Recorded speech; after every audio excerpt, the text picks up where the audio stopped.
Corona ఈ పేరు వినగానే అది చేసిన విధ్వంసం లక్షల మరణాలు గుర్తుకు వస్తాయి. అయితే కరోనా పట్ల అవగాహన పెంచుకొని మాస్క్ ధరించడం వల్ల, టీకాలు వాడడం వల్ల దాని వ్యాప్తిని అడ్డుకోగలిగాం. ఇప్పుడిప్పుడే కరోనా చేసిన గాయాలు, నష్టాల నుంచి ప్రజలు కోలుకుంటున్నారు. అయితే ఇప్పుడు మళ్ళీ WHO గ్లోబల్ హెల్త్ ఎమర్జెన్సీని ప్రకటించింది. ఈసారి ప్రపంచాన్ని వణికిస్తుంది కరోనా కాదు, మంకీ పాక్స్. అవును, ఇటీవల ప్రపంచవ్యాప్తంగా పలు దేశాల్లో మంకీ పాక్స్ కేసులు వేగంగా పెరుగుతున్నాయి. ఈ క్రమంలోనే ఆఫ్రికా వెలుపల స్వీడన్లో పాక్స్ మొదటి కేసు నమోదైంది. ఆ వ్యక్తి ప్రస్తుతం ఆసుపత్రిలో చికిత్స పొందుతున్నారు. ఆఫ్రికా వెలుపల ఇదే మొదటి పాక్స్ కేసు అని WHO ధృవీకరించింది. ఈ నేపథ్యంలోనే అప్రమత్తమైన ప్రపంచ ఆరోగ్య సంస్థ మంకీ పాక్స్ విషయంలో అత్యవసర పరిస్థితిని ప్రకటించింది.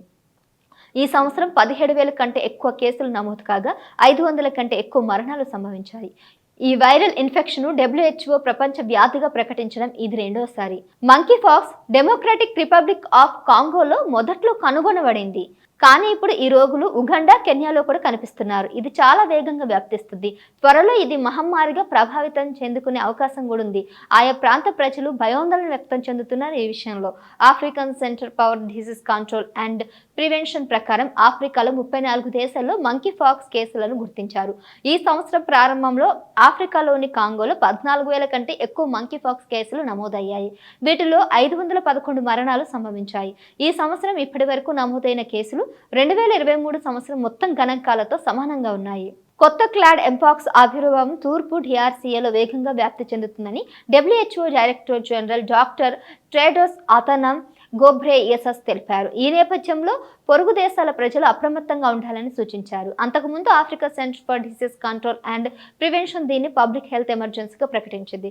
గతసారి కంటే పాక్స్ వ్యాధి మరింత ఆందోళన కలిగిస్తుందని తెలిపింది. కొత్త వేరియంట్ మరింత ప్రాణాంతకం కావడమే దీనికి కారణం. ఈ వ్యాధి లక్షణాలు ఇలా ఉంటాయి. జ్వరం వచ్చిన 2 రోజుల్లో చర్మంపై దద్దుర్లు కనిపిస్తాయి. దద్దుర్లు ముఖంపై ఎక్కువగా ఉంటాయి, కానీ అరచేతులు, పాదాల, అరికాలపై కూడా కనిపిస్తాయి.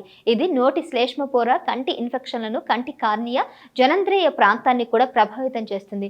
ముఖ్యంగా బలహీనమైన రోగ నిరోధక శక్తి ఉన్న పిల్లలు, పెద్దలు ప్రభావితం అవుతారు.